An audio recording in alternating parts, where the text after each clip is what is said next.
Une nouveauté en Alsace, des chasseurs vigilants sur le modèle des voisins vigilants. Le principe a été adopté dans le Haut-Rhin il y a quelques semaines de façon très officielle avec un protocole signé par le préfet.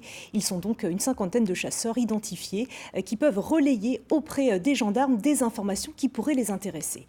Explication à Géraldine Dreyer, Nicolas Meyer. Des heures passées sur le terrain à observer la nature dans ses moindres détails. Je connais bien les secteurs. Hein. Les moindres recoins. Les moindres recoins, je sais dans quel chemin, quand il y a un trou qui vient, je peux rouler la nuit sans lumière, je sais quand le trou arrive. Charles Brissinger est garde-chasse et désormais chasseur vigilant du Haut-Rhin. Un nouveau rôle sur mesure, car depuis ses points d'observation, il voit ce qui échappe au plus grand nombre.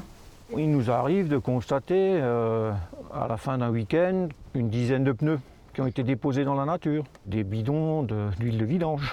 On voit des gens qui se permettent de prendre des jeunes arbres, déterrer des arbres. Autant de situations qui méritent parfois d'être signalées. Mais ce sont surtout les dégradations en série constatées sur les miradors ces derniers temps qui ont permis de nouer des relations privilégiées avec la gendarmerie. C'est de là qu'est née l'idée des chasseurs vigilants qui font office de relais sur le terrain. Vous avez sur le Haut-Rhin 5500 chasseurs.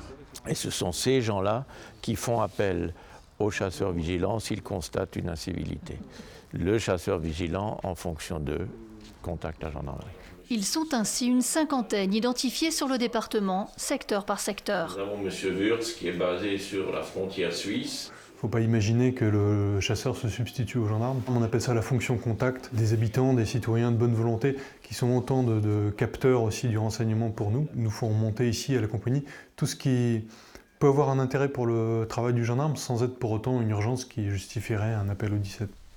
Un partenariat qui permet aussi aux chasseurs de travailler leur image à l'heure où un esprit anti-chasse se propage dans la population.